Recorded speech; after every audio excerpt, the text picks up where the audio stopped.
Good morning. Today is July 1st. We are meeting for the Arlington County Board of Equalization hearing. The first case for today is RPC number 14059-037, 671 North Glebe Road.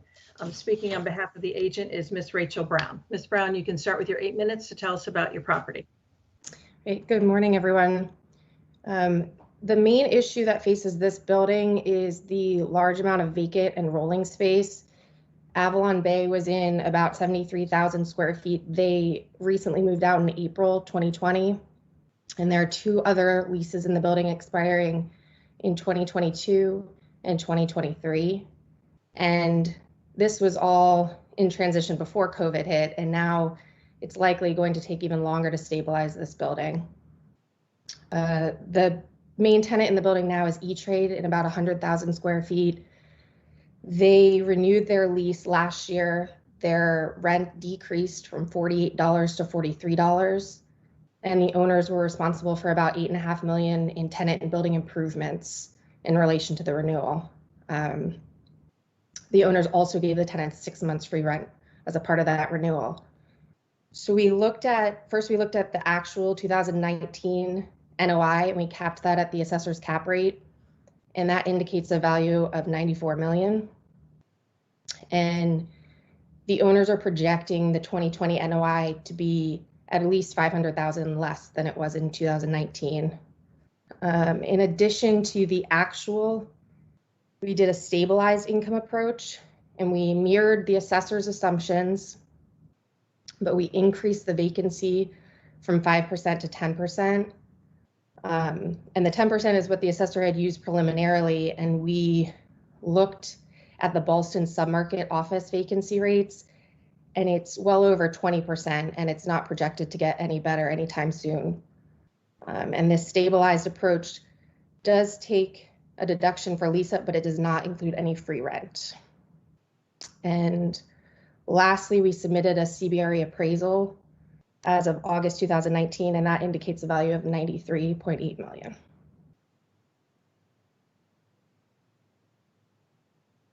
Okay, is that it? Yes. Okay, thank you. Okay, Mr. Peralta. You got to turn on your microphone.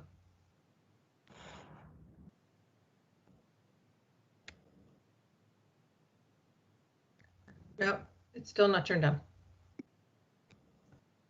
Good morning, board. There you go. Madam Chair, Ms. Brown, Rob Peralta representing the department for this case.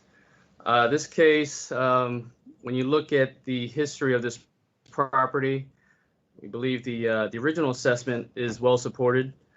Just looking at the overall GPI for the previous years. And when we took in consideration the most recent I&E, we did perform a test and the same GPI as the appellant in this case in column G. We did, however, believe that the building was stabilized as of the first of the year, and so we did do a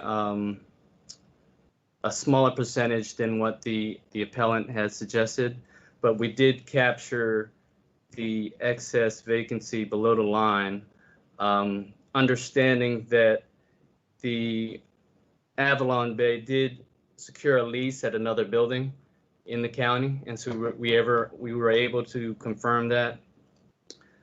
Just going down and comparing the columns F and G, we did determine that the expenses in the original assessment were supported. We did retest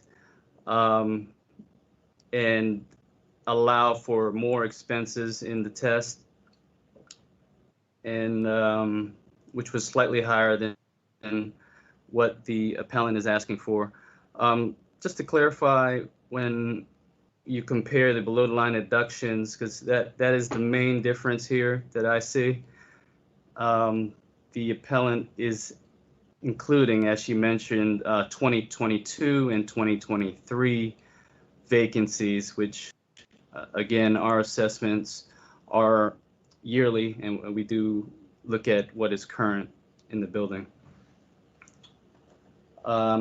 They did support their value in column G with an appraisal and some comps. Just looking over the appraisal and the comps, we feel that the original assessment is somewhat supported, but even more so, the test is well bracketed within the comps and in the appraisal itself, right in between the as-is values that was suggested and the stabilized value. That's all. Thank you. Okay. Okay, thank you. Questions from board members, please.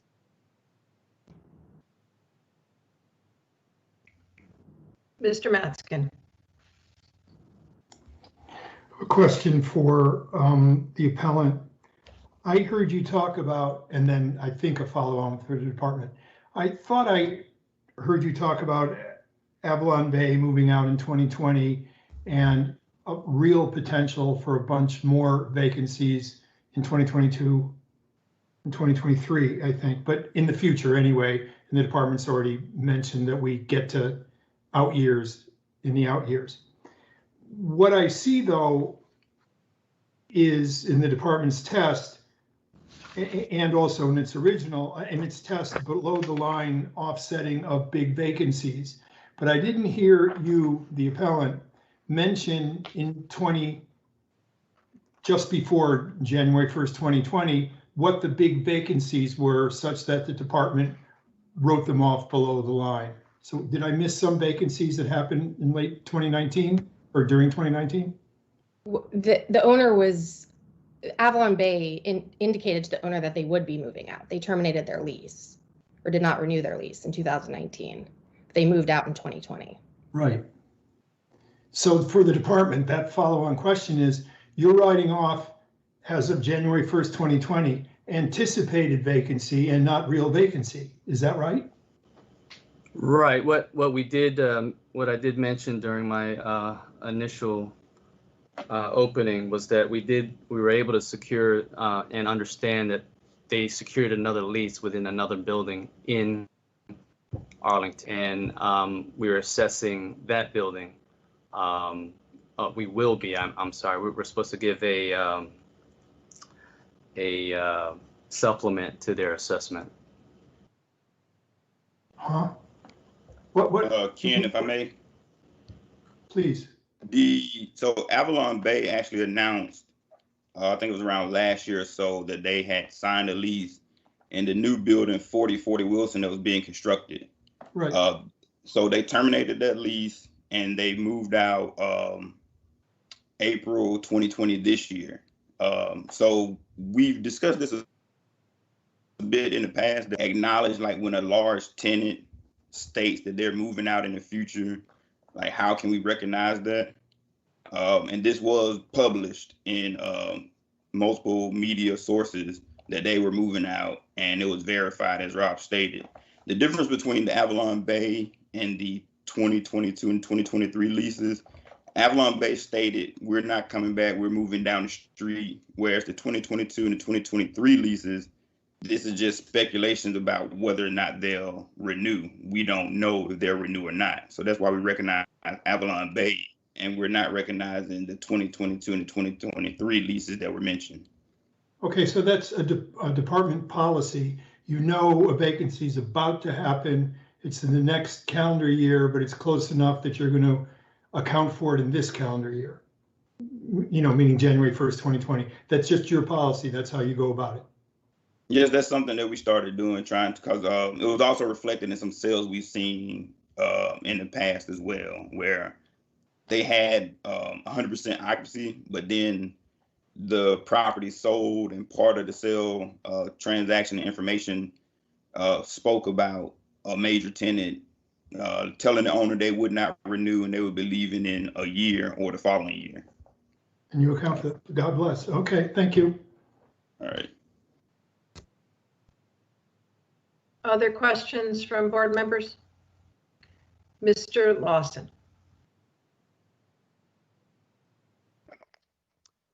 Okay, this is for the applicant.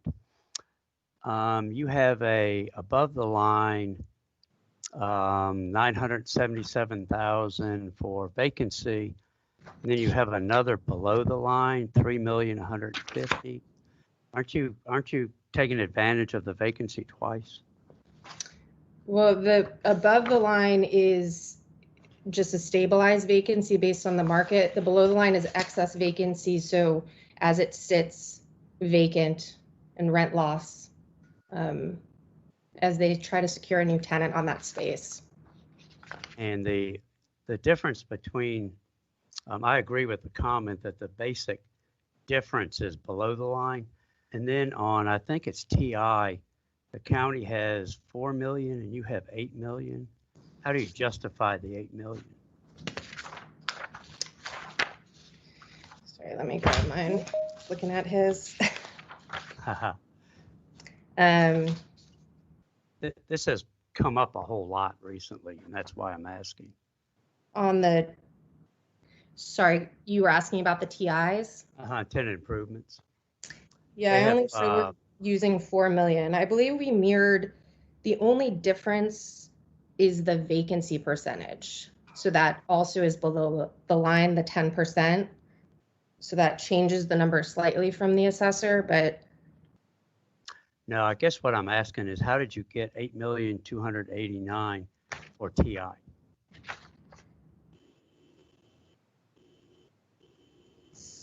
sorry, I'm not seeing that on our case. Barnes, if I may, page 29, also Ms. Brown, it kind of breaks it down.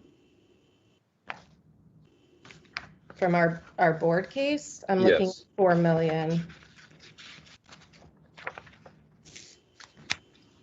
I mean, I think everyone's looking at our first level submission. So we changed to, in our board submission, we changed to mirror what the assessor had done and just changed the vacancy.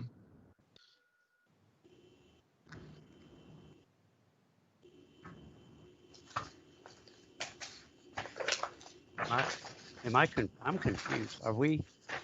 Is your application column G? Is that what you're arguing in favor of? In his, I'm looking at the actual case we submitted. I wasn't looking at what the assessor prepared.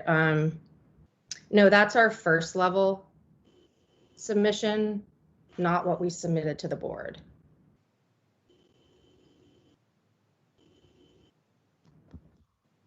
And what the assessor prepared.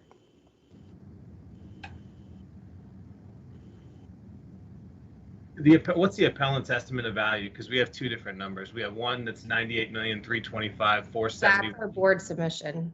Okay, that's what we're looking at as your estimate of value. And then Barnes, the problem is when you go to the on page 4, it would imply that the appellant's estimated value is like 89.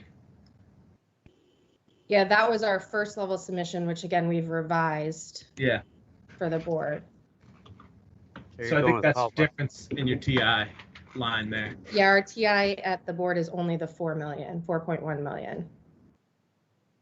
Okay.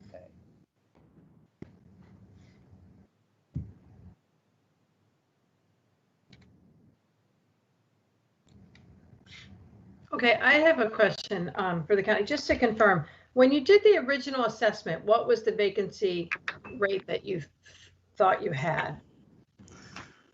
19,000. It's What's the percentage? in column G. Right now, It I is understand. 10%. 10%. Okay, and then, and we knew at that point in time that that lease was expiring, correct? Yeah, that's correct. We knew it was in 2019. I'm sorry, this is for the county. I'm trying to get to the methodology for the assessment. I believe so, but we didn't account for the Avalon Bay. But upon review, we did. Okay, so at the time of the assessment, you assumed the vacancy was at 10%. Then with Avalon Bay, it went to what percentage? Total. 37%. It's on page 5. No, I understand. It's just hard to flip between all of these in two screens. Okay, so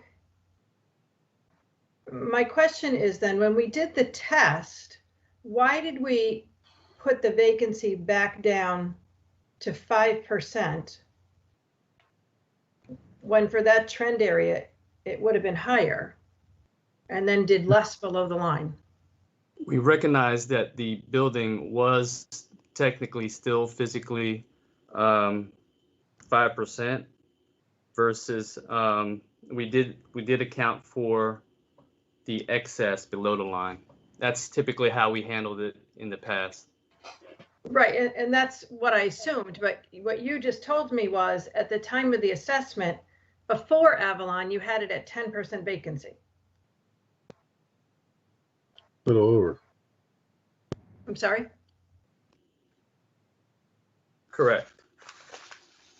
So then why on the test then? Because it went from 10% to 37%. So why on the test didn't we retain the 10% above the line? Because that would be standard for that area. So when I reviewed the property for the assessment in 2019, I found that 19,700, that amount was vacant. But then when you look at the 2019 rent roll, they reported a different figure, which was 5%, if not less. And that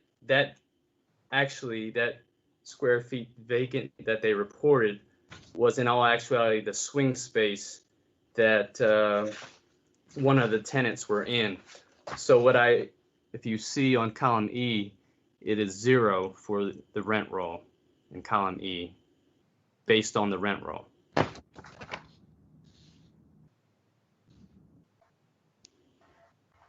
Okay, so just to clarify, it was 10% is what you used on the assessment. Then when you got the 2019, you saw that it was actually 5%, but then you increased it to 37% with a below the line deduction.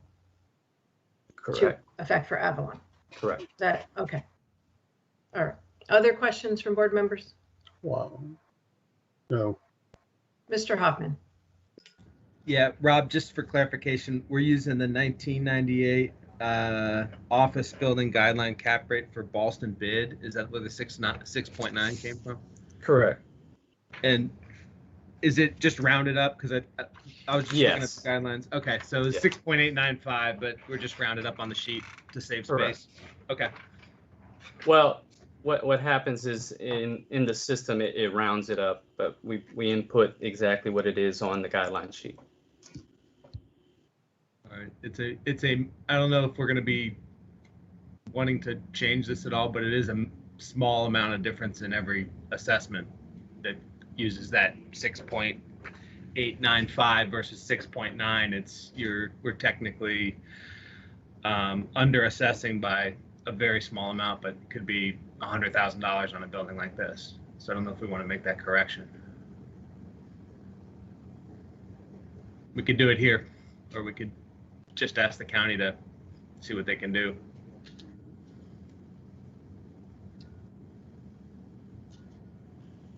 Irving, did you want to comment on that?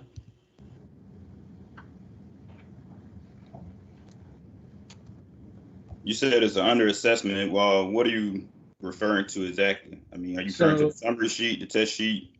Yeah, I mean, it's only a real amount of money on these big buildings that are 100 million plus. But I mean, if we're at just say 8 million NOI,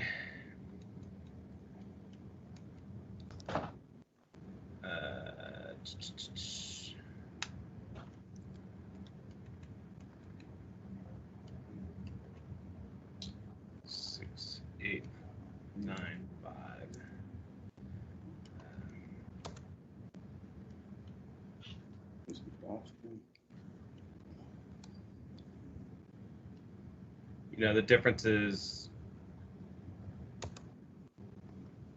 maybe only a couple grand.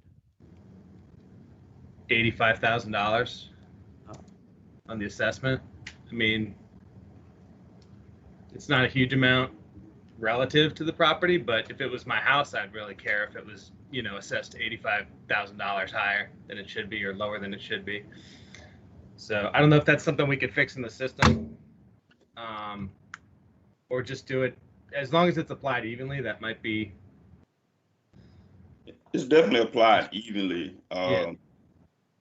It's just, I mean, it's a system thing. I think it's something that we have to just accept. It's a system limitation. It's not something that can be corrected on our side, and it All right. probably So, would cost I mean, more money to fix it. just because it's the first case, I just suggest that we all, if it's 6.895% is the guideline cap rate, that we just use 6.9. We'll save a lot of time. It's not going to cost any of the taxpayers any more money. Let's just do that, and if everybody's all right with it. Okay. Um, Any final questions from board members? One for the appellant. Okay. Are you aware, has there been any new lease on the Avalon Bay space to date? There hasn't, no. Okay. That's all. Okay. All right. With that being said, Mr. Peralta, if you would take a minute to wrap up, please. Yes, thank you. I believe the department did capture the most recent situation in the subject property. We did allow for that lease, the Avalon lease, below the line. We made those deductions, and which was the major difference between the column F and column G. We do ask the board to consider the new value that we propose in column F. Thank you. Okay, thank you. Ms. Brown, if you take a minute to wrap up, please. Sure, thank you. I think the only thing we are asking for is that you look at the vacancy. The market vacancy for this submarket is well over 20%. So using a stabilized vacancy of 10% is what we use there, and certainly not out of question of the market. Otherwise, we're in agreement with the assessor. Okay, thank you. Okay, it's just among board members. What does everybody think? Mr. Metzger. I have a question about the vacancy on page, for us, on page 9, I'm looking at of the general guidelines. I assume it's mixed office commercial is what we're talking about for the category, and that's 4%. My understanding was, again, I've been out of the loop for. No, excuse me, Ken, I'm going to stop you there. It's actually page 18. Good. Looking at that. Okay, so you go ahead and look at that, and we'll move on to questions from other members. Because of the bids. Good, I was looking for this.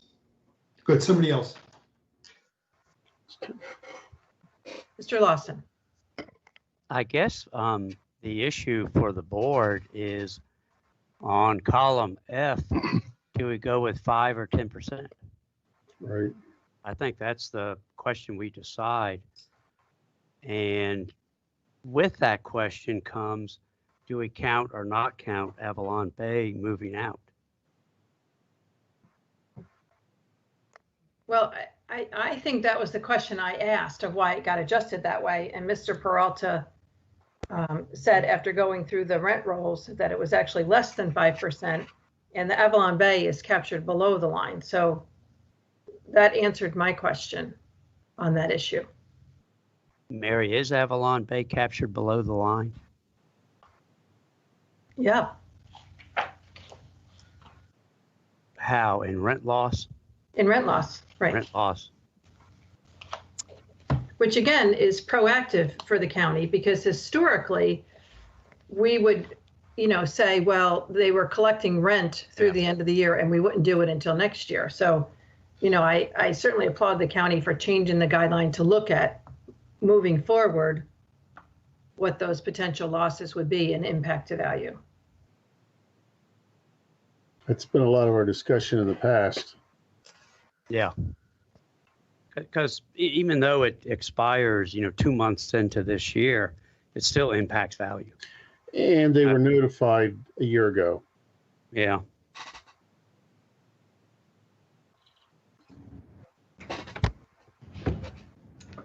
Yeah, that was the only question I also had, and you got ahead of me, Mary. But the first thing that I wanted to do was make that adjustment to 10%. But I think Rob is correct. I looked at the rent rolls, and I agree. I mean, the 5% based on also the previous couple of years, I think he did the right thing. I'm okay with it. Mm-hmm. I'm okay with it. Me too. I'm okay with it. Okay. We're okay. You're saying, when we're saying okay, we're okay with what? With the revised assessment. The test column. F. Okay. Column F. I mean, the only thing I'll point out is, and this is why I asked if there was a lease kind of signed on the space already, is we're in July right now. There's no lease on that space.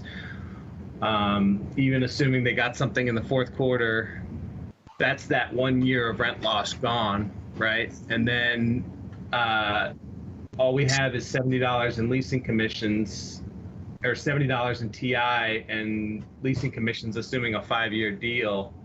But there's no deal in this market that's going to happen without some sort of free rent. So, I mean, the last deal in the building was 6 months free rent just for E-Trade to renew. So I would suggest looking at another below the line deduction for 6 months of free rent. My only concern with that is that's information we know now. Yeah. And from a standpoint of equalization to all the other properties that may be having that same situation, it puts this property out of line. I mean, they're already getting the benefit of this new program from a standpoint of looking at potential loss from the Avalon below the line that, up until 2019, they wouldn't have received. So anybody else who didn't petition the board and us look at it and to say, oh, well, they could be empty too, I think that that's a slippery slope to say, well, this building we're going to give a further adjustment to. And we do hear that argument a lot. We have. And, from people coming before us, but this is there's a wall there that we have to look on this side of it. It may be a glass wall. You can see a little forward, but we're dealing with now. Mm-hmm. Okay. Mr. Matzkin, you had a comment? Just very quickly, maybe this will make Greg feel a little bit better. $70 a square foot for TI is pretty generous for a nicely built out building. Clearly, nobody's going to want exactly what Avalon Bay had. $70 will take you a long way for a well-finished building. So I think that's more than adequate to offset a little bit of your concern. Mm-hmm. Yeah, I think the photos, it looked pretty nice in there. It's not like it's a complete gut, 60-year-old space, something that needs to be totally redone. I kind of agree with you there. I guess the only other comment on that free rent is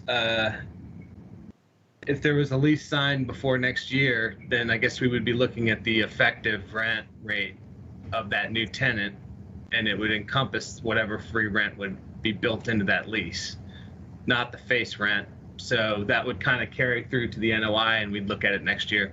Right. Okay. Okay. All right. Well, that being said, then I will move to accept the county's 2020 revised assessment of $103,996,300. I'll second. Okay, Mary Dooley and Mary Hogan, all in favor? Aye. Aye. Opposed? Barnes, you're an aye? Yes. Okay. Yes, and I. It's unanimous, 7-0. The county's revised assessment of $103,996,300 is confirmed. Thank you, Ms. Brown. Thank you very much. Thank you, board. Okay, thanks, Mr. Peralta. Okay. Mary, are we making statements like we did last year about why we made that decision completely for the minutes? We could.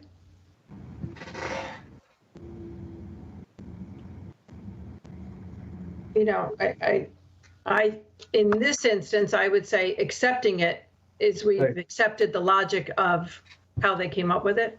Okay. The So revised. I'm trying to not use as many numbers Okay. openly. You know, but if it's something that we digress completely from the methodology, I think then we have to explain it. All right. Okay? Okay, do we have Mr. Callis? No, I have not seen him log in. Okay.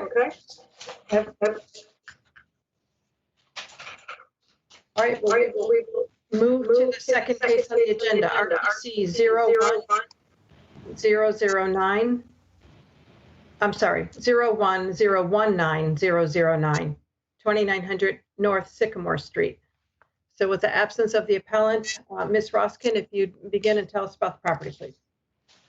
Okay, just a matter is keeping myself in check. I'm reminding that I will not be disclosing any confidential information and do my best to refer to line items on the summary page because this is being recorded live or broadcast live on the internet. Once again, looking at the summary page, which is page 4 of the case. We did create a revised worksheet based on some of the vacancies that have occurred in this building. For general commercial, we do not give below the line adjustments. Instead, what we will do is we'll lower the rent to accommodate for the vacancy. Okay, and in this case, when the appellant reported for the year, the income and expense statement for operating years 2018 and 2019, they were actually reporting actuals and not gross potential. So when you're looking at their NOI, please note that that's based on actual. So what we did do is we took a look at the rent that was being generated, that is being occupied at this time. And if you look in the appraiser comments on page 2, second paragraph from the bottom, I'll read it except for the numbers. After reviewing the rent roll, most recent rent lease was signed in year 2019 with a base rent of upon analyzing the occupied space only, an average rent of, and you can obviously see what I put in there, was determined. 2 units have been vacant since February 2018 and May 2018.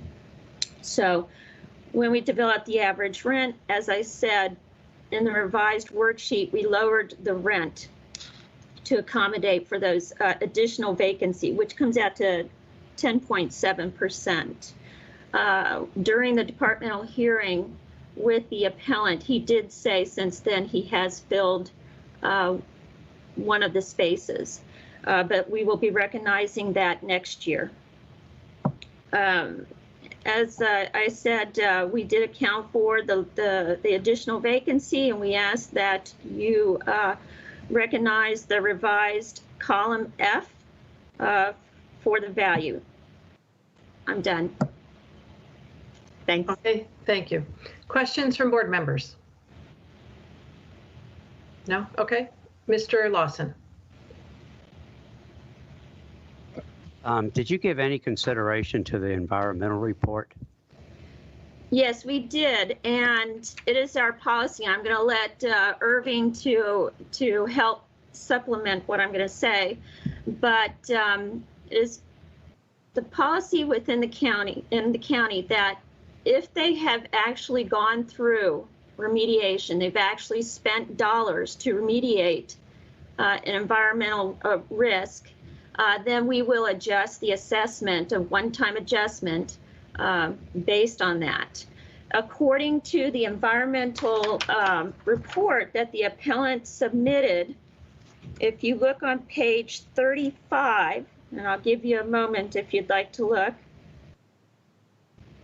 If you look on page 35 of our report, it states, contaminant concentrations were below human health risk-based screening levels established by VDEQ for commercial workers and residents.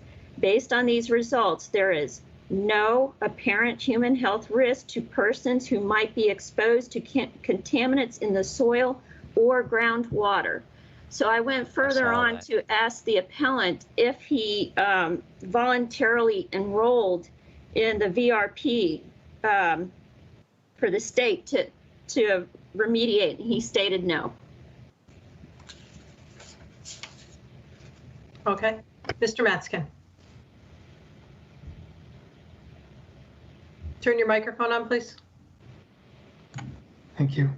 I heard you say that instead of with excessive more than the guidelines vacancy, you don't increase the vacancy allowance, but rather decrease the rent. Did I get that right?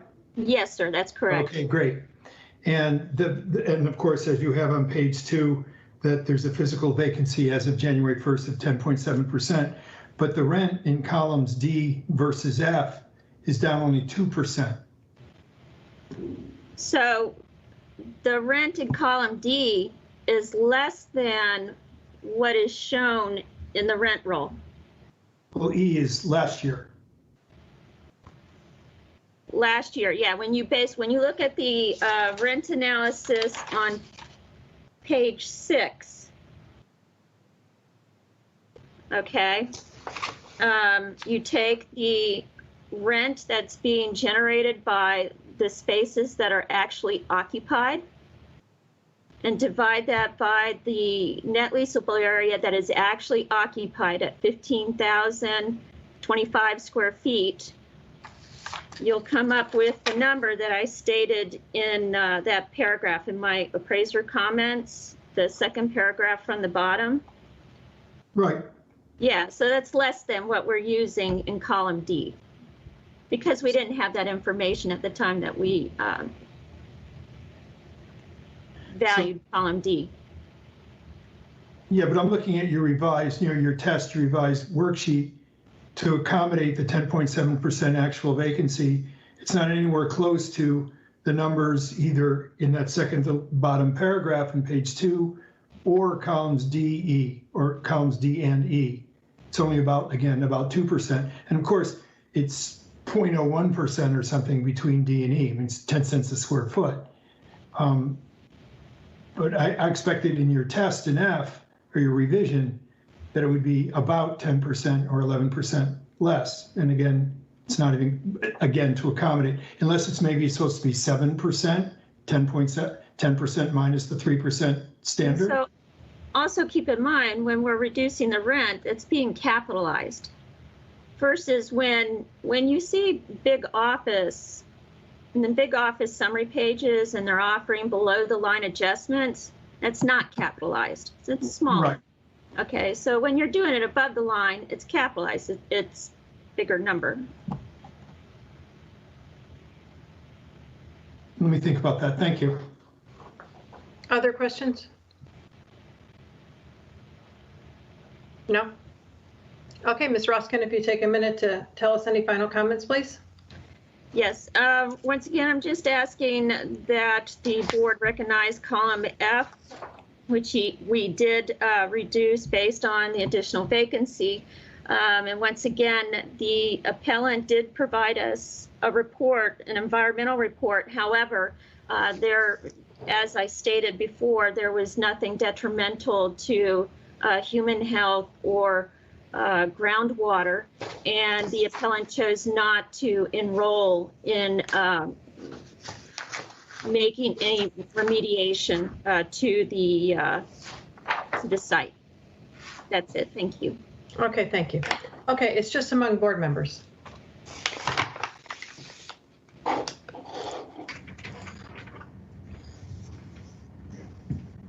I'll start. Ken, I can see where you were going with that, and I had that same concern.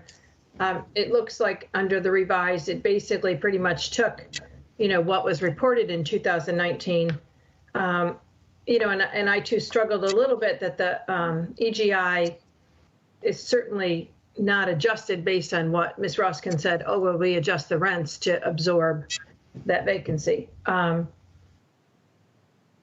So my first reaction was, maybe that those rents needed to come down a little bit. But then when I look at the final number of the NOI, while it's higher than last year, it's certainly in line and lower, than the previous 3 years. Well, it's pretty well, it's neck and neck with 2016.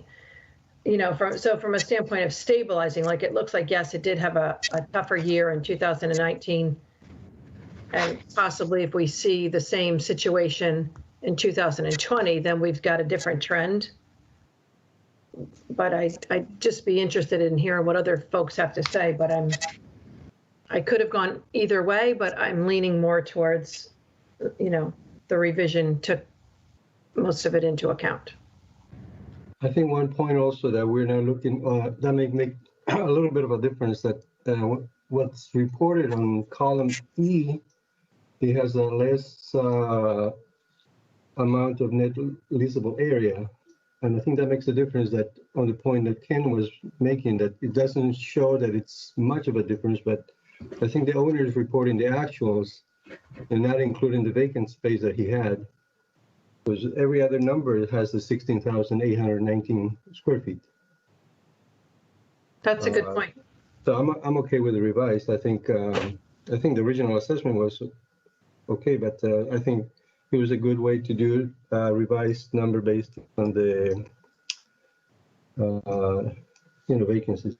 I'm okay with the revised. Yeah, Mary, I agree with you that I looked at it and just, other than with looking at 2019, there's a pretty consistent pattern there.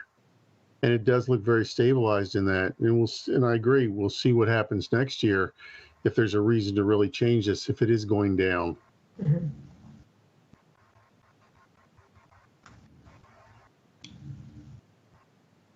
Okay, any other comments?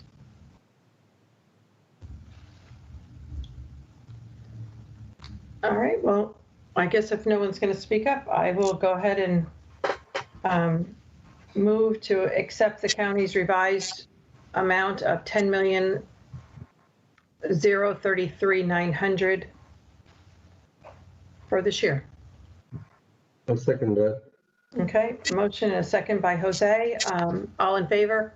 Aye. Aye. Okay, it's unanimous. The county's revised number of $10,033,900 is accepted.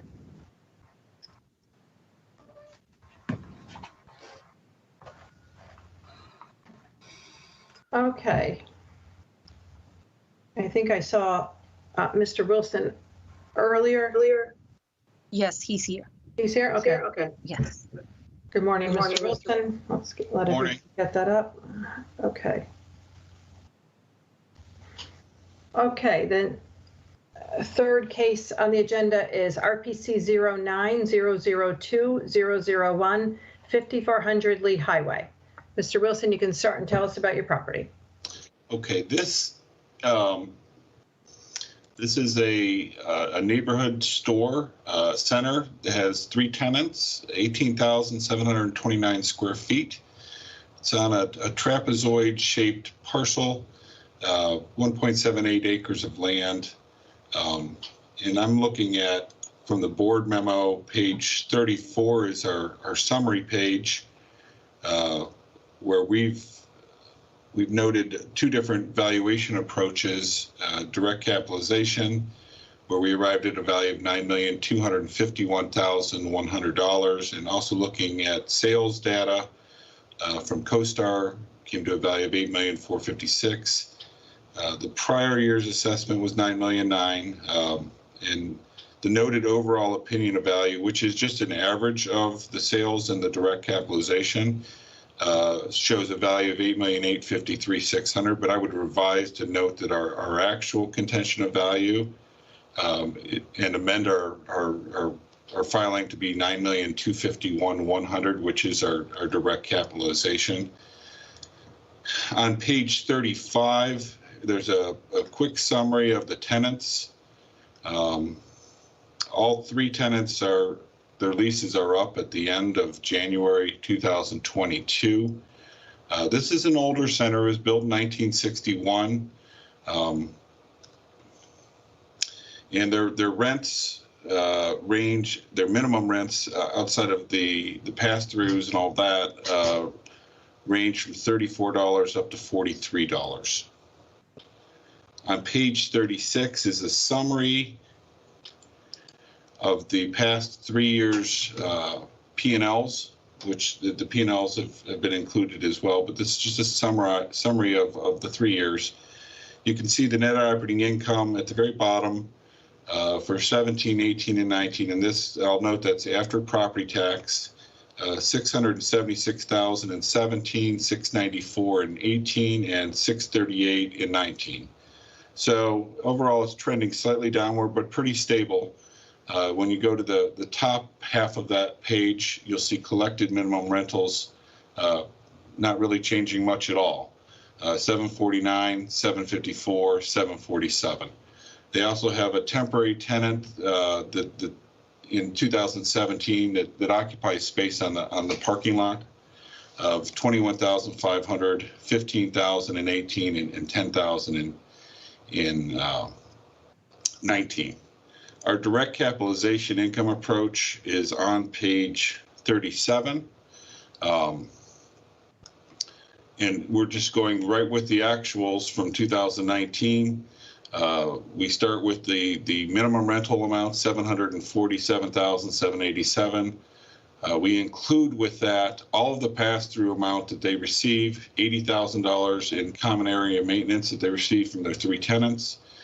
The real estate tax that they receive as a reimbursement, it's not only included in the income, but it's also deducted down under the expenses. Just trying to keep it pretty simple as far as looking at, here's the P&L, well, here's the direct capitalization approach. Here's their actual net operating income towards the bottom of page 37 of $619,825. That's after making a deduction of 2.5% for capital reserves, which is $18,695.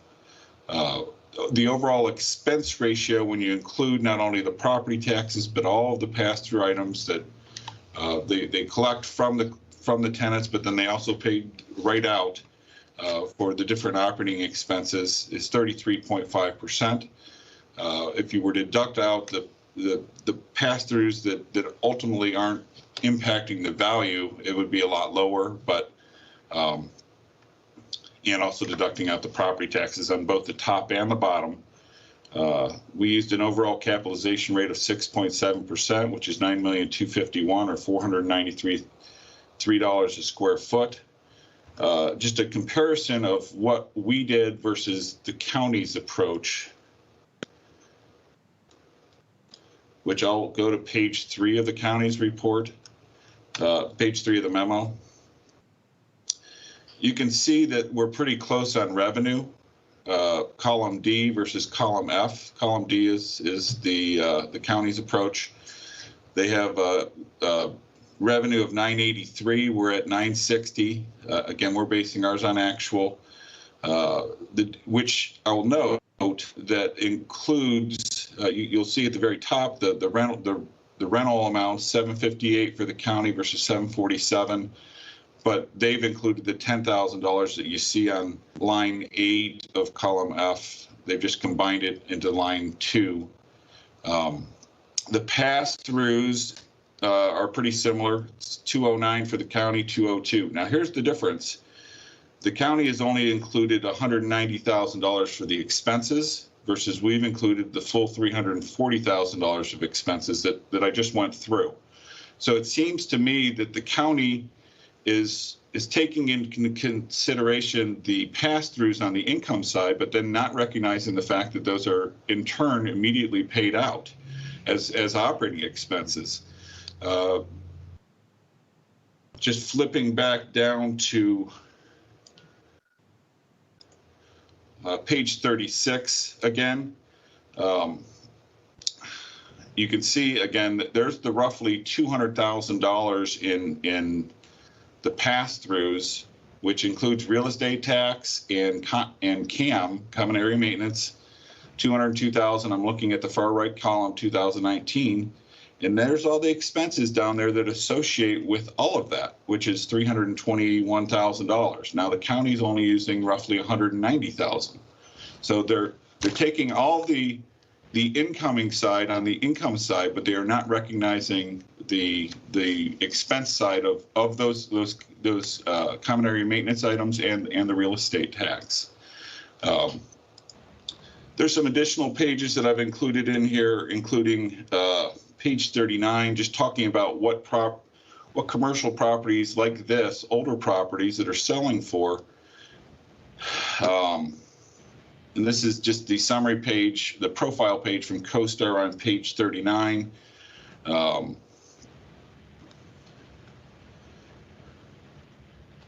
Get to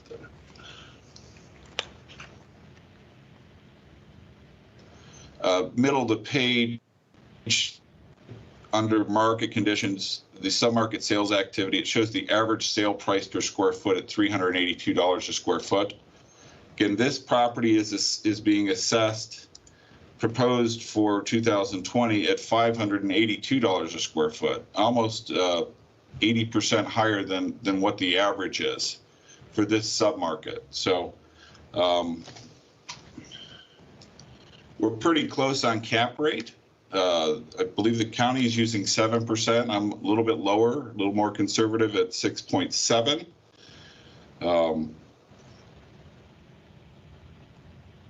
I've included a bunch of data from CoStar talking about the market itself. I won't go into that, I don't have enough time, but just ask the board to take that into consideration as far as the difference in the income approach. Okay, thank you, Mr. Wilson. Questions from board members? Oh, I'm sorry. Ms. Roskin, maybe you might want to tell us a little something about the property. Thank you, ma'am. Okay, so referring to the summary page, which is on page 3, note that we did not include a revision. We felt that the original assessment adequately captures the value of the property. Yes, we did recognize that the leases are going to expire, but there's still plenty of time out before these leases expire. And these are also national tenants. They're not little local tenants that are occupying the space. And yes, basically the big difference in this are the expenses. As I did explain during the departmental hearing to Mr.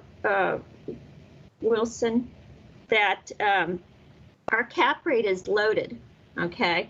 So we do not include the real estate taxes because we're trying to determine what the value would be so that we can, submit tax or gather taxes. So we do not include the real estate taxes. And his number he's also including an asset management fee, which we do not include. He's already, the management fee is already captured in the rent roll, or I'm sorry, in the INE. There's already a management fee that's being reported, but on top of that, they're reporting an additional management fee, which is called an asset management fee. And that's basically a person who is managing the multiple properties for an area, their asset. It's not the management of the operation of this building. So we do not include that. Also, he is including capital reserves in his expenses. That's why in his column F, his expenses are much higher than what we are showing. However, when you look at column D, our expenses, and you compare them to columns A, B, C, and E, they're substantially higher than what they're reporting. Also, I wanted to comment about, we did look at the sales list that the agent supplied, and the majority of those sales are outside of the Arlington market. they're in Washington, D.C. or further north. And so they're outside of the Arlington area. Otherwise, we're asking you to recognize column D as for the assessment. I'm finished. Thank you. Okay, thank you, ma'am. Questions from board members? Mr. Lawson. Can you hear me? Yes. This is for the county. Aren't you allowed to have a reserve as an expense with a shopping center? No, we do not include reserves. The only time we're including reserves is for hotels. And I could add if Irving wanted to comment, but I believe hotel is the only one that we recognize reserves in the income and expense statement. Okay, that was my question. Okay, other questions? Mr. Hoffman. Just a quick one for the department. I'm just, the rough math, it looks like some pretty big kind of jumps over the last 2 years, and I'm suspecting that's probably why the appellant hired somebody to come in and argue this case. But we're up like 13% from 2018 to 2019, another 9 or 10% from 2019 to 2020. Is that, I know you look at it every year, fresh eyes, but is your opinion that it was undervalued last year, or that the market for neighborhood shopping centers has actually increased 10% from 2019? So we're looking at what's occurring other neighborhood shopping centers, but we're also looking at the subjects income, what's being reported for their income and expense. And I believe that we were very close on for the revenue, and our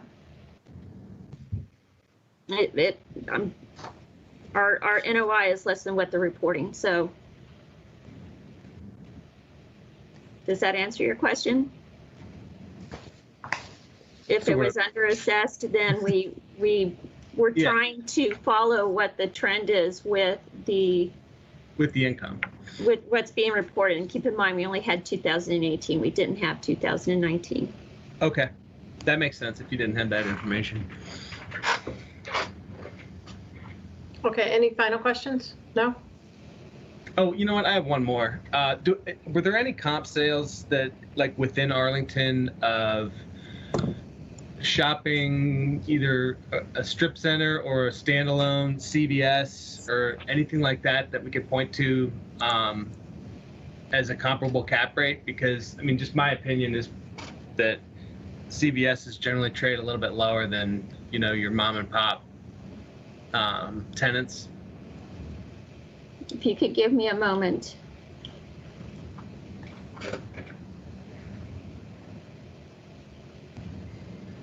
So I do have, keep in mind, these cap rates are unloaded. Okay. 3.4%.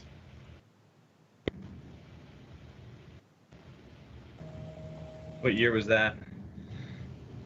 2018. And I have a 5.2% in the year 2018.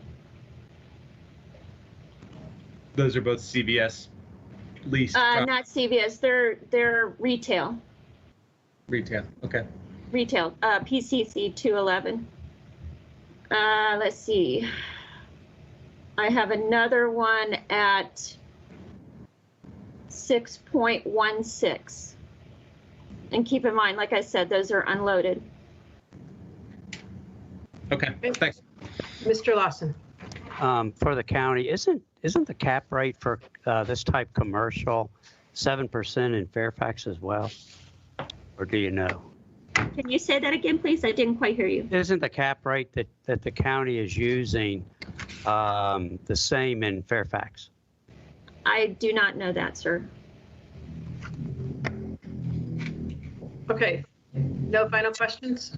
Ms. Roskin, if you take a minute to wrap up, please. Sure.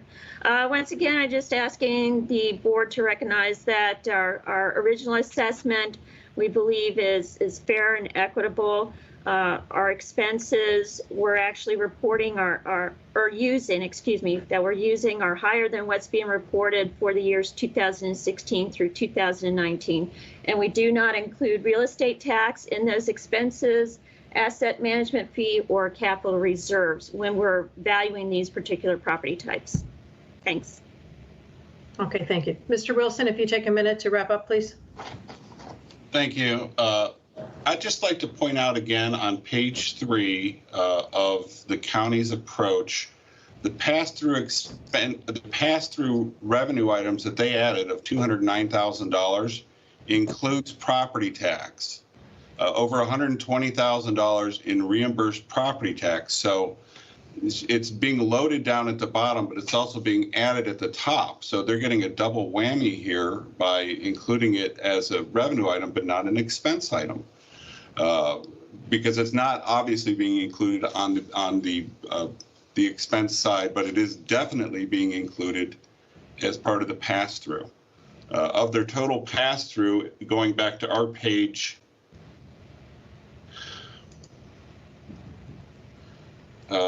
page 36, you could see the common area maintenance, far right column, $80,000 for CAM and $121,000 for real estate tax.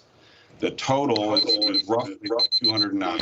So I think that has to be adjusted for in order to get the income approach numbers just factually and methodically correct in accordance with IAAO and Appraisal Institute valuation standards.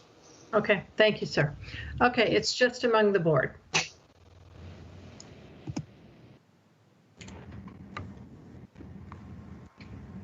Mr. Lawson. Yes, ma'am. I'll go ahead and start this off. You know, as far as the tax, the real estate tax being a double whammy, if the property were vacant, the owner would pay taxes. And so now that it's rented, the owner's being reimbursed for those taxes. So I think the way the county's doing it is correct. I am sympathetic, though, to the fact that for these smaller centers, the pass-throughs are escalating rapidly. And so it is having a chilling effect on the ability to get tenants and to get the kind of rents we've had in past years. As far as the cap rate, I'm pretty confident that's the same cap rate that's being used throughout Northern Virginia.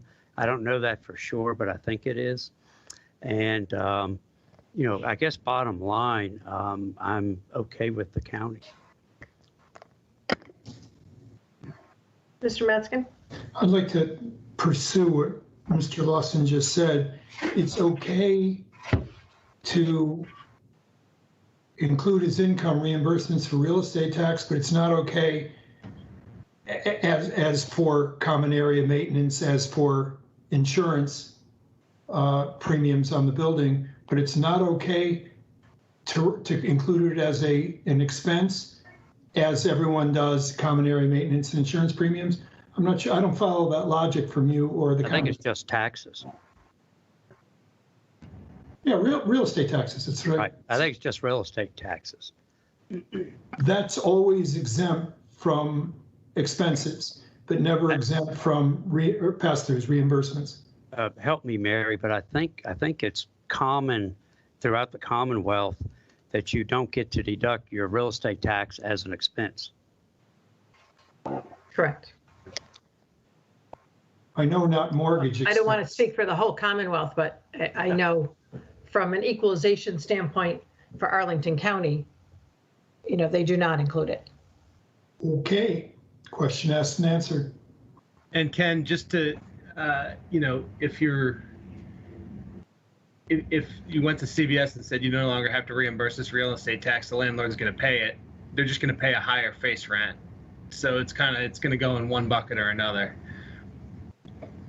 Well, that's the same for any part of the net lease. Yeah, I mean, in the office guidelines, I mean, most of these office tenants are not reimbursing real estate taxes.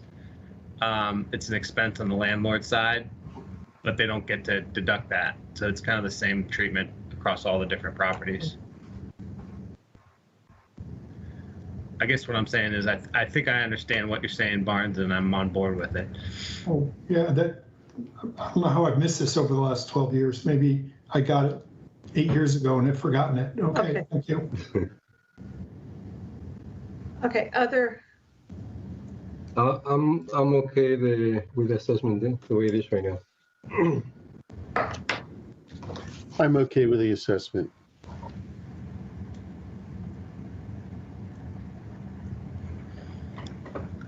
all right, would somebody like to make a motion? I'll go ahead and move that we confirm the assessment at 10,899,000 even. I'll second. A motion by Jose and a second by Mary Hogan, all in favor? Aye. Okay, it's unanimous. The assessment's confirmed at 10,899,000. Thank you, Board. Thank you.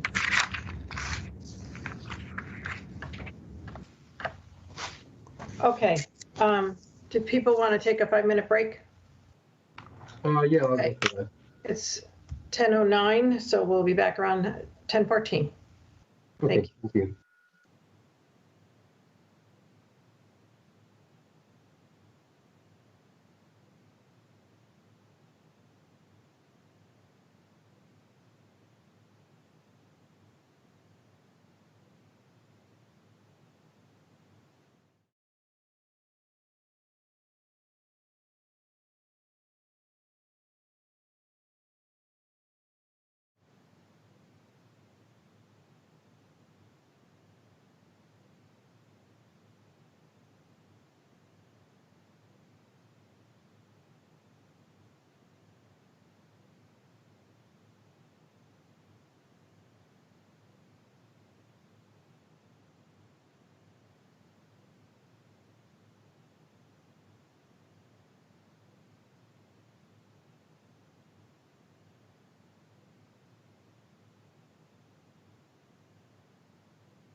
Okay, do we have Mark and Mary on? There's Mark. Mary Hogan. Okay. And then do we have Miss Castillo? Yes, she is. Okay. All right, I believe we're all set then. Okay, resuming where we left off, the fourth case for the day is RPC 150124041, 3130 Lee Highway. Ms. Castillo, you can take 8 minutes and tell us about your property. Yes, thank you. Good morning. My property is a Walgreens freestanding property located at 3130 Lee Highway. The property has been leased since 2010. It's on a long-term lease for 60 years. With a current rate of $43 a square foot. The assessment increased year over year by 15.5% from 2019. And upon a review of the worksheet, I realized that the assessment was increased dramatically because now the county is including tax reimbursement as part of the revenue. When I inquired about this on the first level hearing, I was told that this was supposed to be done this way before, that the reimbursements should have been included. Although my client does not benefit of the reimbursements, the tenant pays the taxes directly to the county, and the reimbursements now being included add an extra $6 a square foot to the revenue for this property. I don't have any concerns with the operating expenses. I understand the cap rate, as I was explained on the first level hearing, is loaded. However, I am concerned that if it's a loaded cap rate, before it was used at 7%, I'm looking at the county guidelines, 7% is the average, but I'm still looking for a loading there if the reimbursements are going to be included. Further, I have also included on my package on page 38, you can see that I did an equalization analysis, and I compared the assessment of this property, which is currently at $647 a square foot, with a Walgreens on Columbia Pike and a CVS on Richmond Highway and a CVS on 250 North Lee Road. All these properties are assessed between $364 a square foot and $560, while the Walgreens in discussion is assessed at $647 a square foot. My request for value is, once again, going back to how the property was valued before without including reimbursements, at which comes up at $563 a square foot, which is on the higher range of similar properties in the area. Okay, thank you. Ms. Ruskin.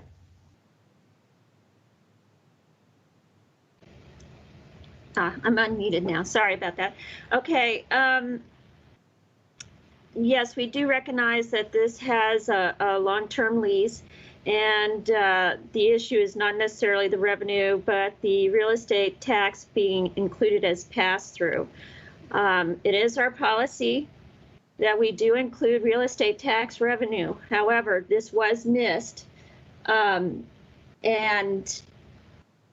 when I realized that they were, or the tenant is paying the real estate tax separately than what's being, and it's actually written in the lease, okay, which is attached to the case.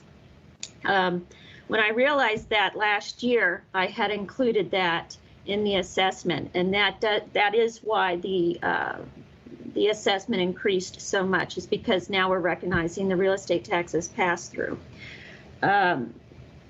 When we looked over historically at the income and expense statements, the owner was not filling it out correctly, and they were not stating a pass-through, and that's why it was missed. And then when I realized when I got a hold of the lease, I found a copy of the lease, I think it was the year before.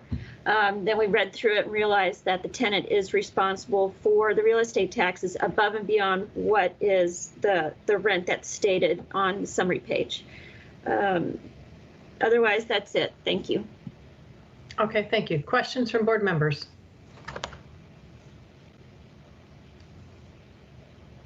Mr. Lawson? This is for the county. In the last application that we heard, there were more than one tenant, and they were reimbursing real estate taxes to the owner.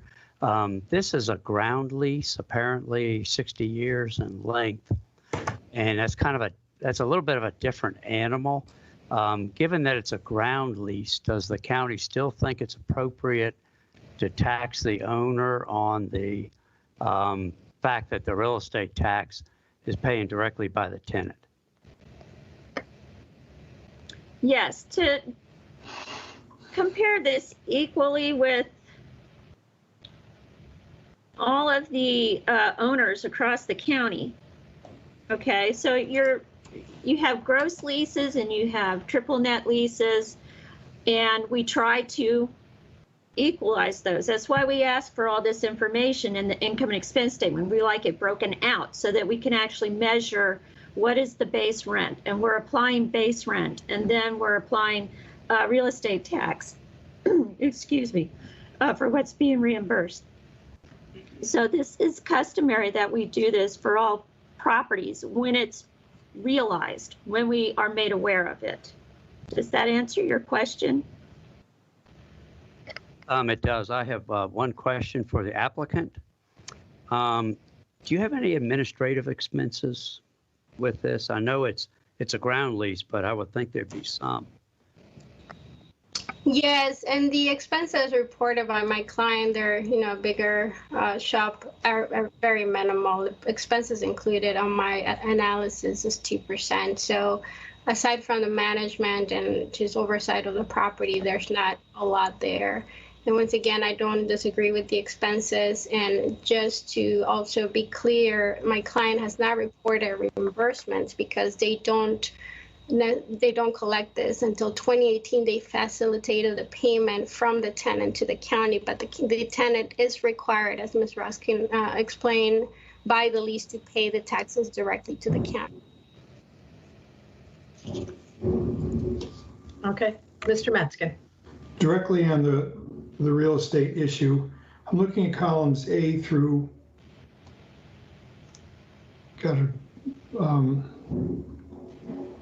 A through E. The pass-throughs, I'm told, only included real estate taxes this year and not prior years. But yet the numbers are very, very consistent. So where is the real estate, which is a substantial number because it's a big property, where is the pass-through amount as income from real estate tax this year, 2020? Are you asking me? Department, sorry. Okay, let's see if I can explain this clearly. The owner is submitting the income and expense statements and was not including pass-through. Whether or not the owner is paying the real estate tax, he's not collecting the real estate tax. It's the same thing as if he was collecting it and paying it to the county, and the revenue, the retail revenue, remained the same. If I said that right. I may need Irving to help me spit that out. No, you said in order to stabilize everything else. But that's to clear. stabilize it, yes. But what's happened is that's the tent. So we also reconstruct these I&Es, okay? And based on that lease, the reconstruction, that the pass-through is the real estate tax. Oh, so for each one of those years. Columns A through C are reconstructed. They're not the actuals from those years. Okay, that's the answer. Thank you. Okay. Okay, any other questions? No? Okay, Ms. Ruskin, if you take a minute to wrap up. Thank you. Like I said, the county had in the past did not notice that the tenant was paying the real estate tax. So we included it as a pass-through. It's the same thing as if the owner is collecting the tax and reporting it as if they're not reporting it and the tenant is paying the tax bill directly to the county. We recognize it as being the same thing, okay? Especially when the rent is not changing, it's the same. Otherwise, we feel that our original assessment is fair and equitable. We're using a higher expense rate than what's being reported for 2016 through 2019. That's it. Thank you. Okay, thank you. Ms. Castillo, if you take a minute to wrap up the case. Thank you. Yes, as I mentioned, what we're asking is to go back and consider the lease as is written and as a triple net lease, if the tenant is responsible for making payments to the county at $43 a square foot. I think that aligns with what market is for the area, and most importantly, as I mentioned, this is over $100 a square foot, assessed higher than comparable properties. So it does not reflect equality among the county. And the properties that I included are also similar in size to the property in discussion. Thank you. Okay, thank you, ma'am. Okay, it's just among the board members. Comments?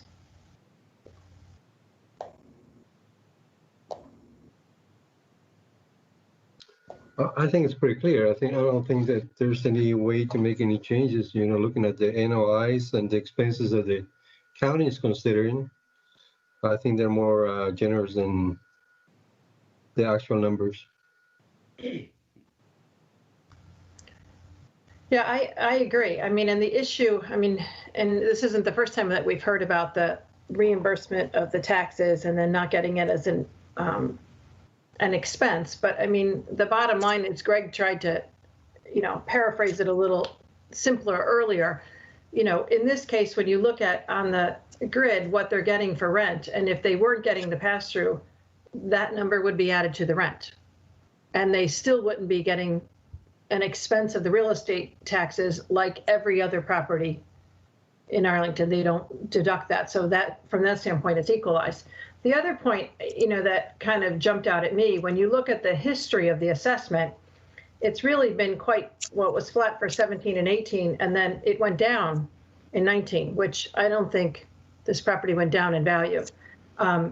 So had that had a slight increase to the 2019, this wouldn't be such a large increase in 2020. So I think it was actually underassessed last year, and now it's stabilized and caught back up again in reviewing of how that they were reporting that income. So I think the assessment is fair. Mr. Lawson? Yes, ma'am. The only hesitation I have, and maybe this isn't today that we ought to think this through, the only hesitation I have is that a long-term ground lease like this, it's almost like the tenant's the owner and not the owner. And the tenant probably could do whatever they want with the land. And, maybe it ought to be the tenant paying the real estate tax or being assessed the real estate tax. But I don't think that's to be decided today. But I do think that's something maybe we ought to look at. Thank you. Okay. All right, anybody else? Mr. Hoffman, unmute. I guess, the only danger, and again, maybe this is something to look at next year again, is loading the cap rate on a property like this, and then treating the property tax as income, is that you could essentially raise the tax rate to 100%, and the property would be worth more, which just doesn't make any sense. So there's a disconnect there. Obviously, I don't think the board is considering raising the tax rate to 100%, but there's a little bit of a logical disconnect there. And I guess as long as we're doing it each year and updating the cap rates and doing the studies, it's probably okay, but it's just something to keep an eye on. It doesn't affect my opinion on this property. I think it's assessed fairly right now. Okay. All right, any other comments? No. No? All right, then I will move to confirm the county at $7,568,600. I'll second. Okay, motion by Mary Julie and a second by Mark Yates. All in favor? Aye. Aye. Aye. Okay, it's unanimous. The county's confirmed at 7,568,600 for this parcel. Okay. And the last case on the agenda is RPC 290020009, 2710 South Nelson Street. Ms. Castillo, if you tell us about the property. Yes, thank you. This is a StoreQuest, a self-storage property that is located in South Arlington.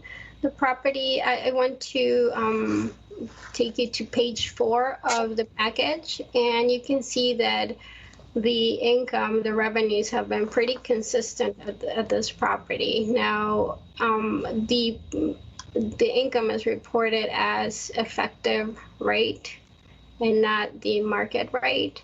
However, the NOI is reflective of what the income capabilities of the property are. And as you can see, they're consistent from 2016 through 2019. However, the county is assuming that the property is able to generate an additional $200,000 in revenue. In a review of the packet provided, I can see that the county recreated the rent roll because my client's rent roll currently tracks the rent based on tenant. However, I don't see on the county's reconstructed rent roll, I don't see any rental rates, but there's a higher rental rate being used for this property that I'm not sure where it's coming from. The fact is that this property is definitely making less revenue, like I said, $200,000 below what the county is assuming. And I had included with the income and expense surveys, the ownership has included rent rolls that detail the rates for each tenant.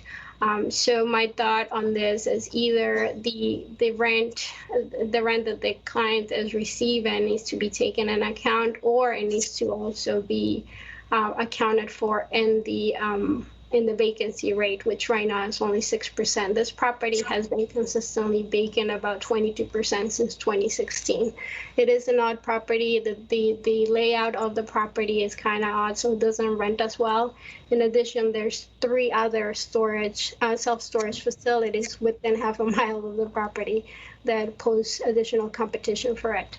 With that, my request for the value reduction is at $10 million too. Yeah, that's all I have. Thank you. Okay, thank you. Ms. Roskin? Thank you, Board.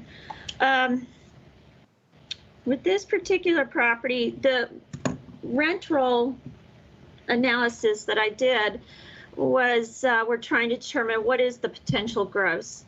And that was the point of the rent roll. So where the owner is reporting actual year over year. Note that they're not including any vacancy, rent loss, or concessions.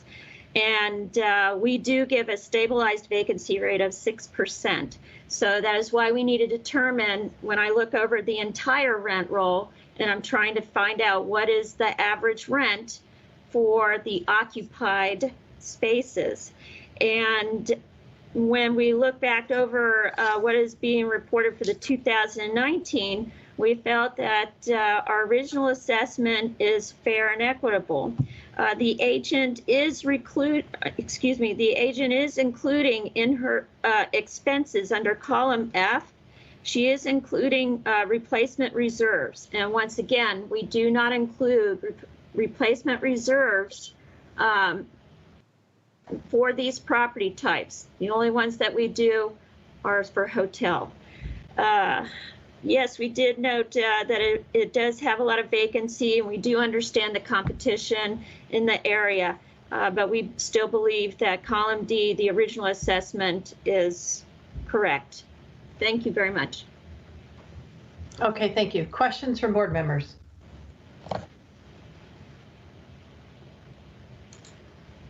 Oh, I'm sorry, Mr. Matzkin.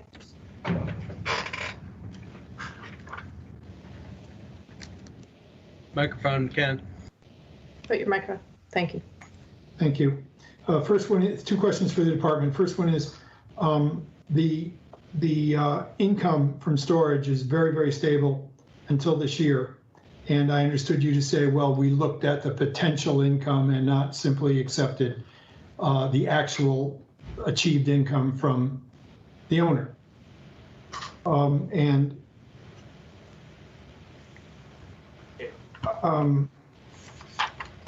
But apparently, consistent with this, therefore in columns A through C plus E, past years, you didn't do that potential, that stabilizing influence. You just this is a question, you just accepted their income as is, but this year the policy has changed such that you did a potential, gross potential income? Is that what I'm looking at? Okay, so when I analyzed the rent roll, okay, on page 2, the appraiser comments, if you look at the last paragraph, right there it states what we came up with for an average rental rate.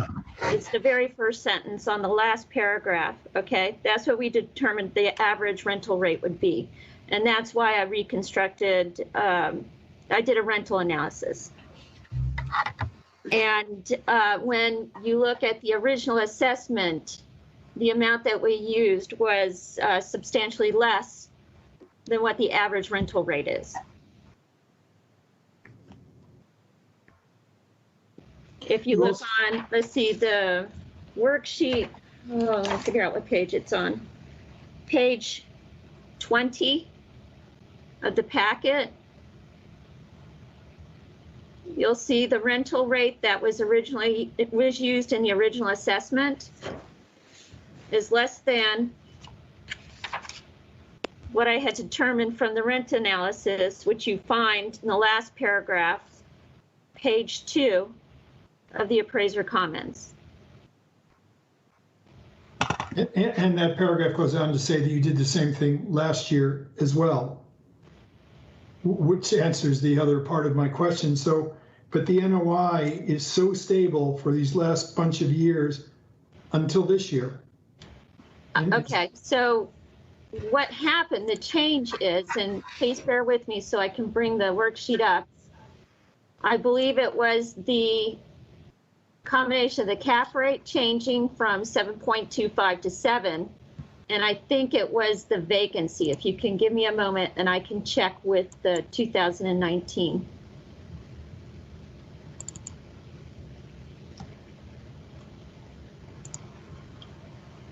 Yes, that was the difference. There was 2019, the vacancy was 9%, stabilized vacancy that's used for all of that property, for all similar property types as the subject. And then in 2020, it was 6%, which was applied to all of the property, the same properties in that property type, which is property class code 252. Which is based on all the INEs you got from around the county from this BCC. Thank you. Right, to follow up on Mr. Metzkin, so you stabilized it at 6%, but the appellant is reporting 22% vacancy. So, like I said, we're looking at the original assessment. We used a lower rental rate. We're also applying vacancy.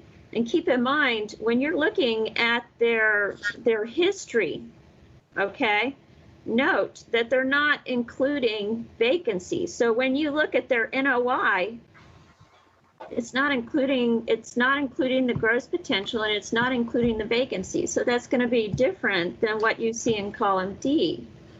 And we I understand that. And when I look across at the EGI, I can see that that's actual numbers. But when you look at 2019, when you've got a 22% vacancy and you're using a stabilized vacancy of 6%, it is somewhat overstated for this property. We're also using higher expenses than what they're reporting. Yes, you are, but not, I mean, dollar for dollar, it's not. I mean, if you look at just the basic math between D and E on effective gross income versus the difference that you're using on expenses, I don't think it's making up for that shortfall of a 22% vacancy for this property. And maybe that's a discussion, but Well, okay.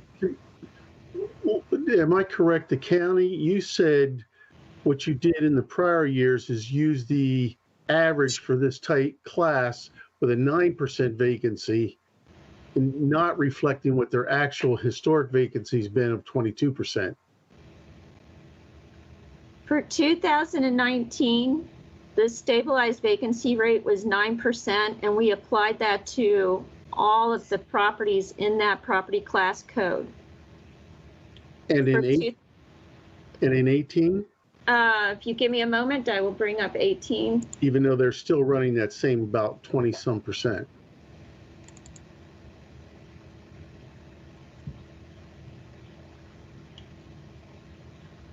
In 18, it was 9%. That's what I thought you said. So we're giving them half the vacancy only because we're using the average. It's a stabilized vacancy that's applied to all of the properties in that property class code, not just to this subject. Right. Okay, any other questions? I know we have comments. No? Okay, Ms. Roskin, if you take a minute to wrap up. Thank you.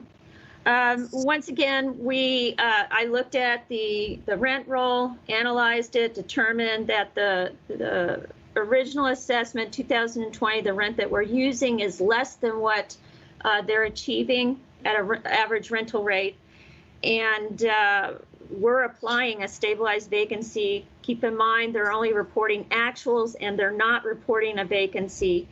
So it skews the NOI when you compare it. Otherwise, we believe that our original assessment for 2020 at $12,562,700 is fair and equitable. Thank you. Okay, Ms. Castillo, if you take a minute to wrap up. Thank you.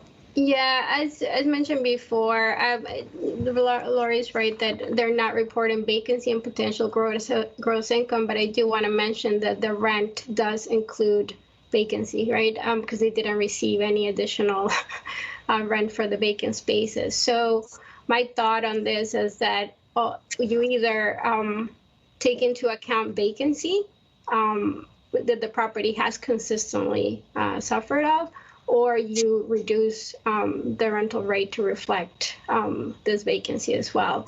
In terms of the expenses, I do want to mention that this property was built in the 60s, renovated in 1985. A 35-year-old property. We expect that although the county takes this approach of not considering reserves at all, I'm not sure how that jives with the fact that the property is aging and requires, at some point, it's going to require roof, etc. So my request stands for the assessment to be lower based on consistent performance of the property for the last 3 years. Okay, thank you. Okay, it's just among the board.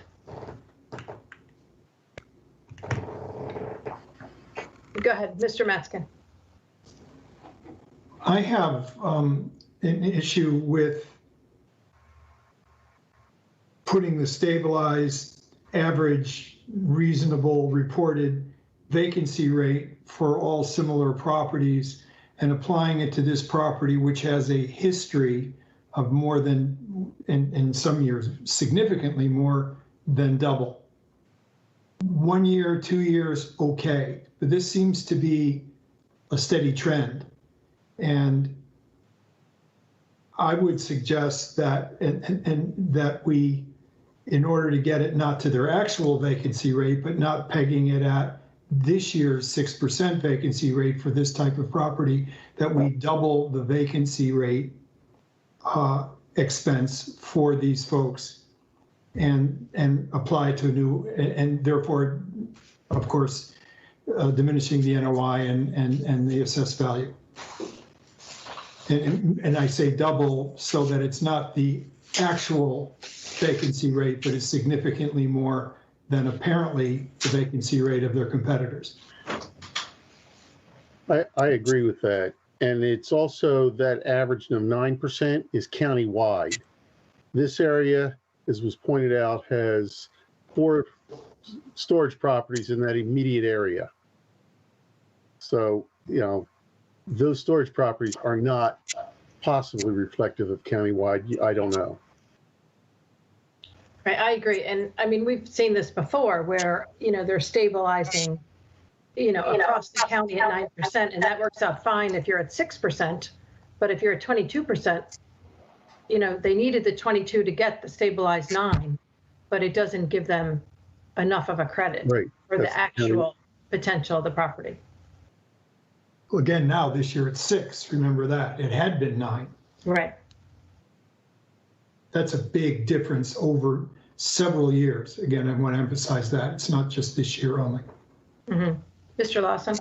That's very interesting. Ken, what I did is some quick math, and the way you proposed, I think we'd end up at about 11,464,000. I did it slightly differently, and I went with what the applicant suggested. And so I lowered the income and did not even have a vacancy deduction, and I ended up right at 11 million, almost even. So I guess we ought to figure out, do we go Ken's way or the way I suggested? Barnes, what you're doing is still leaving in the 76,000 of vacancy the county had in there, but you've lowered the upper number. Lowered the upper number and did not deduct 76,892, and it ended up about 400,000 different. That's too much, in my opinion. You're kind of counting that vacancy twice with what the county gave them plus what they actually are.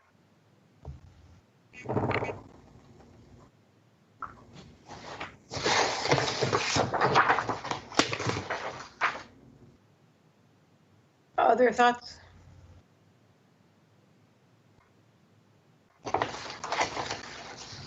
I mean, I'll tell you what I did as a test. I took the actual numbers as reported in column E, and I got a slight reduction from last year's. I don't believe that it's necessarily gone down, but I don't necessarily think it's gone up based on, you know, just the uniqueness of this property and the proximity to other units, you know, similar structure. So, you know, I don't know. I almost would say, I mean, we're not talking about a huge number here, but I mean, I think that the 2019 assessment is more in line with where this property is doing than the current assessment or the revised assessment. That's a good way to look at it. I like that. I do too. I'm good with that. Jose? Can you put your microphone on? So pretty much you're just capping the actual numbers that are reported. Well, the actual, and that actually comes in lower than last year, and I don't think it's gone down from the assessment from last year, which is why I reverted back to the 2019. Because I just think the biggest problem on this is this property is getting hit for being 22. They used, say we've got, you know, properties in this category at 0 to 22, and they ended up at 9. Well, again, that's fine for all the people up to 9, but all the people that have vacancy higher than 9 aren't getting the benefit of really what's happening in the market. So I don't see any other way to adjust it myself, but. Yeah, I mean, normally when I read the package, that's, you know, this is one of the first pages that we get to without really knowing that they're actual numbers. That made a little bit of a difference to me, but yeah, that was the first thing that I thought about doing it. I could go either way with increasing the vacancy, or I think going, just capping that number for this year. I think I'm okay with that. All right, what does everybody else think? So, Mary, what is your bottom line then for the NOI or the assessment, whatever? 2019 numbers, right? Right. The 2019 would, and Jose, you can correct me, I have 9,648,100. which is slightly lower than last year. And like I said, that's, No, it's It's a more. bunch lower. It's a bunch 19 lower. is 11,272,700. I'm sorry? No, I come up with 11,084,000. Let me do it again. Did you run it with the adjusting for the vacancy or just going back? Just going back to the NOI that they have. On line 21? Right. Yeah, Jose, your number is if you took the line 21 NOI for 2019 and applied a 7% cap rate. That's what the number you just said is what I got too. Right. And I'm sorry, what did you get? 11,084,257. And what number did you use? 19 actual? 19 actual column E, line 21. And just capped it at 7%. It's very simple, right? Yeah, that's an increase, which Right. I guess I'm confused what I'm looking at here. Mary, you might be looking at a different 2019 number because I've got 11,272,700 was the assessment in 2019. Right, I'm looking on the grid on column E, line 21. Starts with 7.7. Pardon me? Starts with the 7.7. No, it starts with a 6.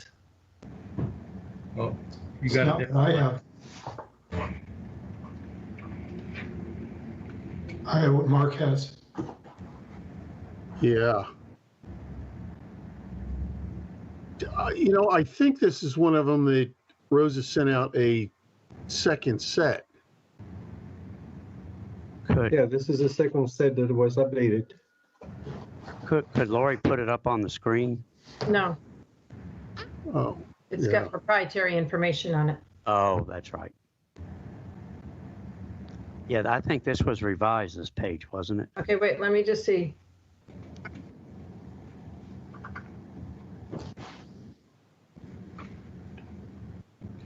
E is a little bit higher, but progressively equally higher as the 16 through 18. Right. And the reason I'm agreeing with it because it is consistent and it's still using the actuals, but it's still on that trend. Okay. And what was your final number, Jose? Rounding it would be 11,084,300. Okay. I have it now. I got the right.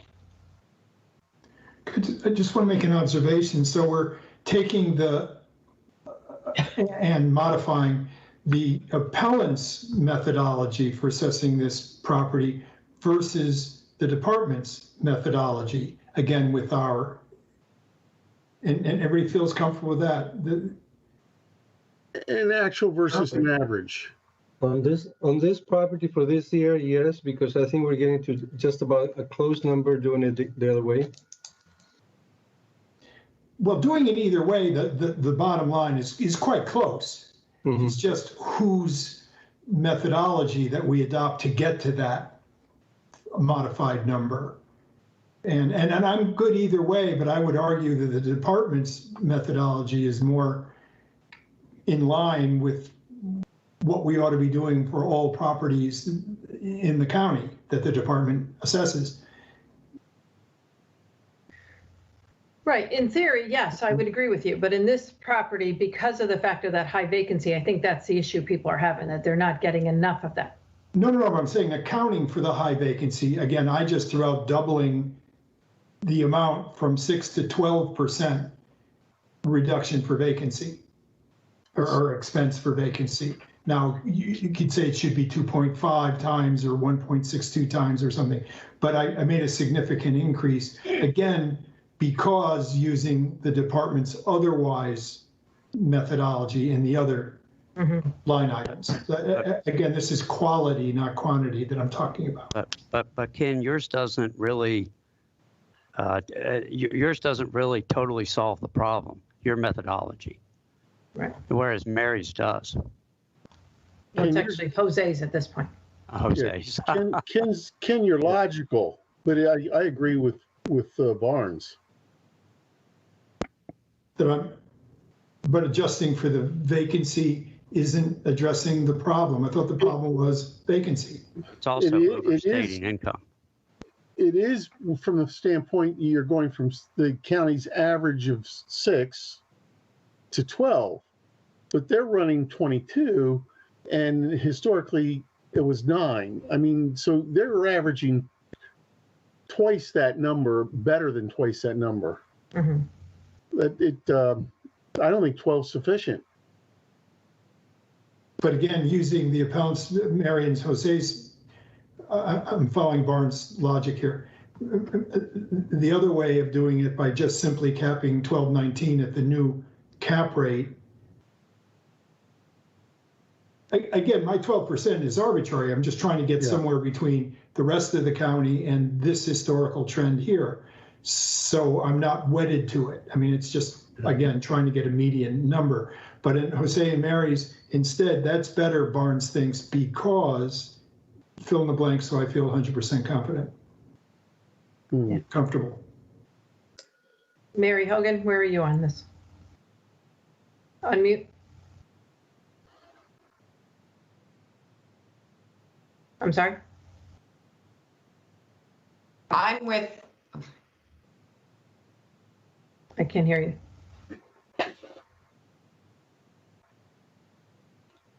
Okay. All right. Muted. Mr. Peralta, do you want to make a motion?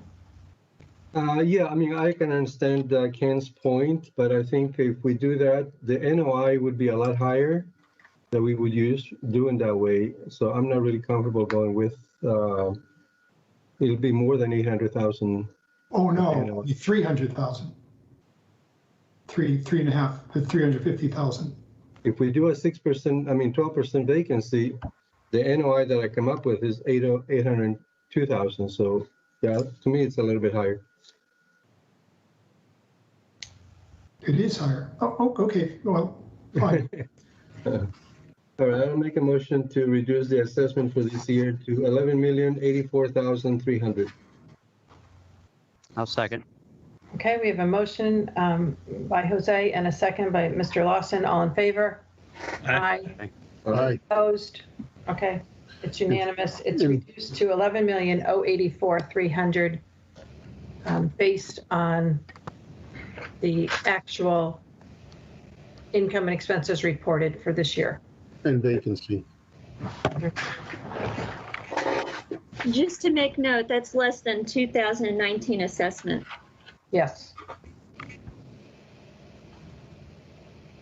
Yes, ma'am. We're aware of that. Okay. Does anybody else have any other business? No? Okay. That being said, I believe we are adjourned for July 1st, and we will re-adjourn on July 7th at 9 a.m. Thank you, everybody. See you. Bye-bye. Thank you. Thank you. Have a good day.